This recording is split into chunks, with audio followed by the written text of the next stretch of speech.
Kaya nga si Claire, walang masagot. Manood na lang kayo. Pag tinanong mo sila, anong gagawin ninyo talaga? Oo, basta secret. Tingnan nyo na lang. Hindi ba pwedeng ganun? Nang yan.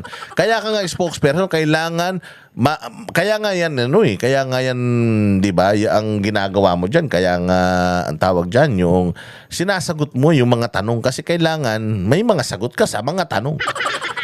Tangin ng spokesperson to, walang sagot sa tanong katulad nung amo niya, walang magawa sa buhay. Oh. Panagutin ng mga opisyal sa sangkot na sa anomalya o anong anong sagot niya rito?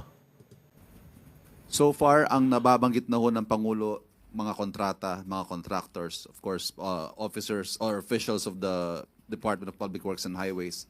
Pero wala pa ho siya napapangalanan na politiko. Eksakto. Kasi sila yan eh. Bakit niya papangalanan yung mga kakampi niya? Eh, ang goal lang naman nila is, kunyari, sir, galit ka. Kunyari, umiikot ka, dismayado ka. Kunyari, wala kang alam dito. Oo, kasi yari ka dito. Malapit na matapos yung termino mo. Ang laking perang ginastos dito at makikita ng taong bayan yan. Hahanapin talaga yan. Mantakin mo isang bakal na nakatusok tapos completed yung proyekto. Eh, ang DPWH, sir, galing yan sa inyo. So, ngayon pa lang, umarte ka na kunyari, wala kang alam, sir, ha? Oo. Kunyari, sir, ano ka dyan, para hindi ka nila, para maawa sila sa'yo, isipin nila niloko ka nung mga taong itinalaga mo. Oo, sabihin mo, wala ka. Siyempre, sasabihin niya, oo, sige, gagawin ko. Eh, ang problema, tinatanong siya ngayon, sir, mukhang kulang yung hindi lang basta galit, hindi lang basta pagkadismaya. Bakit dismayado na kayo, galit na kayo, wala pa kayong pinapangalanan? O yun na ngayon. Matataranta sila. Putang ina, wala sa usapan yun Ang usapan, magre-reklamo lang ako. Ang usapan, kunyari, wala lang akong alam Hindi ko ilalaglag yung mga kasapakat ko Di ba? So even media nagtatanong. Ilan na po yung pinuntahan nyo? Gano'n na kayo katagal nag-speech? Ilan na yung inikutan ninyo? Ilan na yung inikutan ninyo na mga palpak na mga flood control? Sinasabi nyo sa distrito na to, sa probinsya na to, sa ganito, sa ganyan. Walang nakatayo, walang yung semento, walang bakal. Bakit wala pa tayong pinapangalanan kahit na mga kontraktor man lang? Walang pinangalan, nagbigay na ako ng 15. Oo, generic, nagbigay ka ng 15 at kung ano-ano yung mga proyekto na napunta sa kanila. At kung magkano yung mga proyekto na napunta sa kanila. Pero ang tanong, sino, wala, sa bawat project na tinasabi mo, wala kang sinasabing pangalan ng kumpanya at saka nung may-ari ng kumpanya. Hindi mo pinapangalanan kung sino yung mga sangkot na mga district engineer, sangkot sa DPW. Generic lagi yung statement mo di ba? So even media nagtatanong, parang walang nangyayari sa ginagawa niya Kongresista, senador o kung sino mang posibleng involved dito sa mga proyektong ito. Is the President getting there? Mangyayari po kaya to? Definitely. Sinabi naman din po ng Pangulo na hindi ito titigilan. Sinabi ng Pangulo hindi titigilan. Ang tanong nga, ano na ang ginawa nyo? Ano na yung ginagawa nyo? Ano na yung hakbang niya para masimula ito? Hindi titigilan pamamasyal. Pag-ikot. Kasi syempre, pupunta yan kunyari sa flood control tapos mapapagod yan, lalamon yan. Di ba? Pagod yan. Di ba?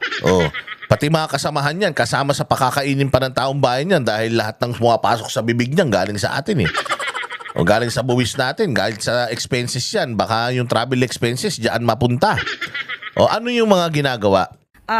Tatapusin niya to bago siya matapos ang termino. Paano nga? Tatapusin niya to bago matapos ang termino? Paano? Sa pag-ikot-ikot? Sa pagrereklamo na walang papangalanan? Yun na nga sinasabi. Ma'am, wala po siyang pinapangalanan. Ano po ang rason? Bakit wala siyang pinapangalanan? Wala kang maisagot. Ang sagot mo, huwag kayong mag-alala, tatapusin niya to. Bago siya matapos. Tapos na siya nun Paano pa niya tatapusin? Inang Claire Castro na to, inutil talaga Alam nyo, dapat kasi hindi na kayo nagtalaga ng spokesperson kung wala rin namang maisasagot sa mga tanong ng taong bayan Ay yung mga tinatanong nitong mga media na to. Tanong yan ng nakakarami tungkol sa flood control Ma'am, wala po kayong pinapangalanan. Walang senador, walang congressman. Bakit? Anong inaasahan namin dyan? Basta. Secret. Oh, basta matatapos yan bago matapos. Ay lang yan. Ang tagal-tagal nyo pa. Ilang taon pa kayo dyan? 3 taon pa. 2025 pa lang ngayon. 2028 pa kayo matatapos.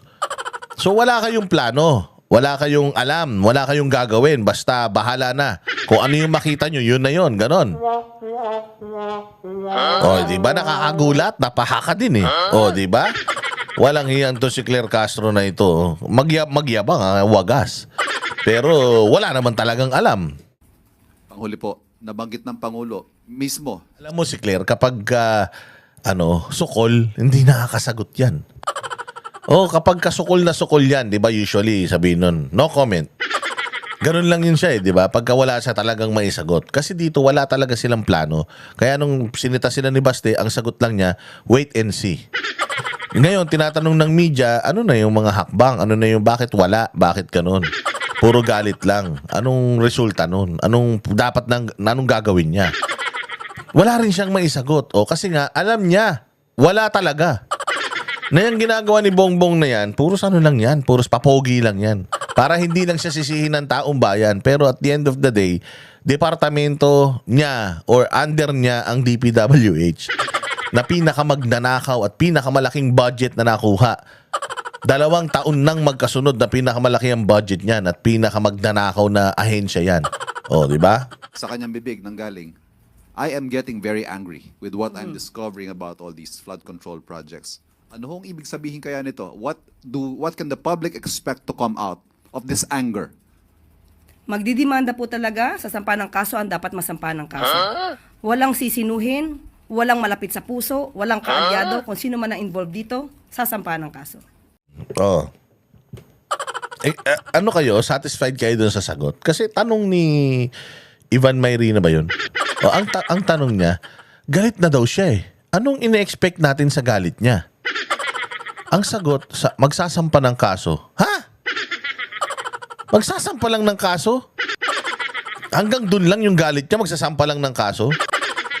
Tayo na hindi ba pwedeng mas stronger yung statement na putay, pabibitay niya yan. Makukulong habang buhay yung mga hayop na yan. Deserve nila yan eh. Pero kita mo yung mga sinasagot niya, no? May makakasuhan. May kakasuhan. Walang kaibigan, kapatid, kapanalig. Karelihiyon, wala. May makakasuhan. Makakasuhan, makukulong kaya. Di ba? Dapat ang statement dyan, kung talagang galit na siya, may makukulong. May mabibitay. May sisikwester natin lahat ng ari-arian ng putang ina niyan. Gagamitin natin lahat ng mga galamay ng pamahalaan at gagamitin natin ang lahat ng legal na paraan para makuha natin ang lahat ng meron sila dahil galing yan sa taong bayan, pera ng taong bayan. Imaginin mo, kung yung mauhuli natin dito, ang tagal-tagal na pala nilang ginagawa ito. O, lahat ng mga ari-arian nila, pati ari-arian ng mga anak nila, ipa-freeze natin yan. Lahat yan, ipakukulong natin lahat yan. Lahat yan, habang buhay na talagang gagapang sa lusak ang mga yan. Ganun dapat. Galit na galit ka na eh. O, imagine mo, di ba? Sinasabi ko sa inyo, si Pastor Apollo Kibuloy. Isang pastor, may simbahan na mayaman. May mayabong na simbahan, may milyong-milyong mga miyembro at may napakaraming mga ari-arian.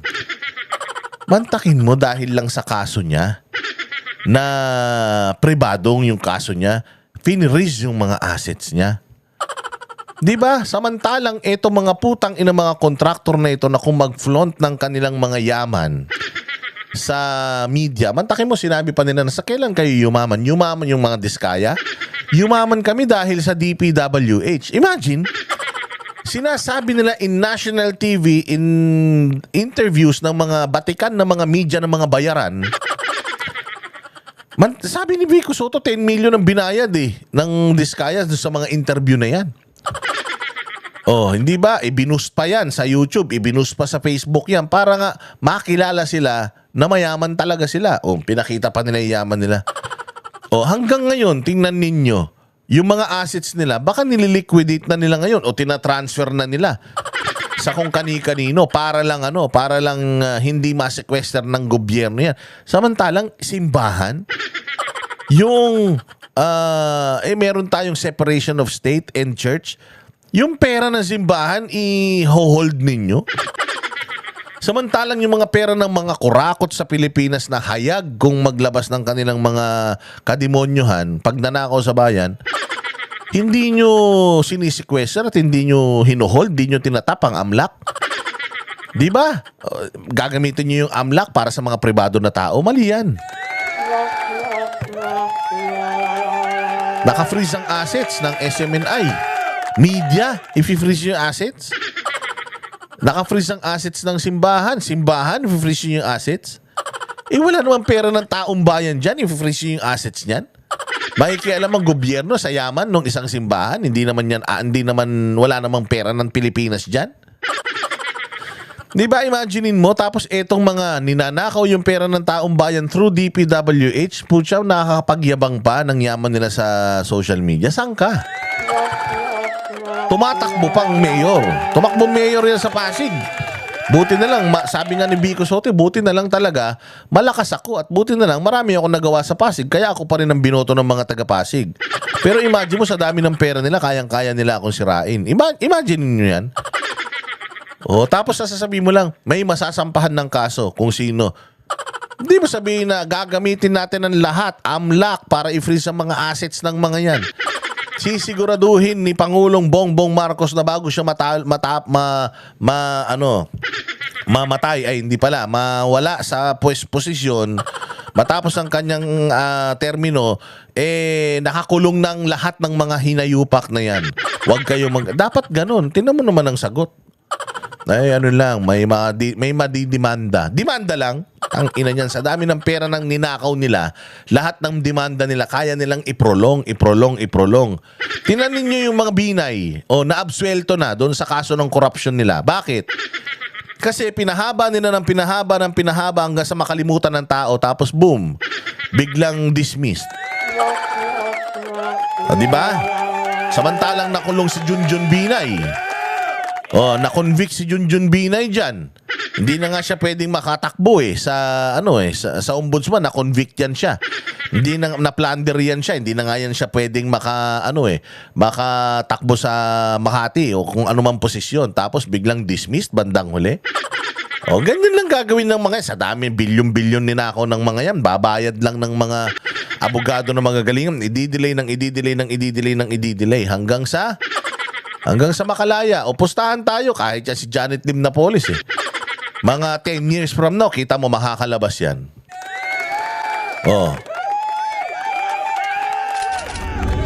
Yun lang ang sagot niya. Mayroon lang madidimanda. Diyos ko po. Hanggang doon na lang tayo. Kami ang boses ng masa, hindi natatakot. Katotohanan lang, di kami nalulunod. Walang bahid ng sismis, lahat ay totoo. Kahit sino ka pa, pag mali ka babanatan ka. Walang pinipili kulay, wala kaming kinikilingan. Basta para sa bayan, kami lalaban. Pag tama palakpakan, pag mali banatan, di matitinag, di matatakot. Para sa bayan, tuloy ang sigaw. Sa harap ng kamera, walang halong takot. Mga baluktot, lahat kayo'y tutumba. Ang hustisya at totoo, yun lang ang mahalaga. Kahit sinong harang, di kami matitinag. Walang pinipiling kulay, wala kaming kinikilingan. Basta para sa bayan, kami lalaban. Pag tama palakpakan, pag mali banatan, di matitinag, di matatakot. Para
sa harap ng kamera. Walang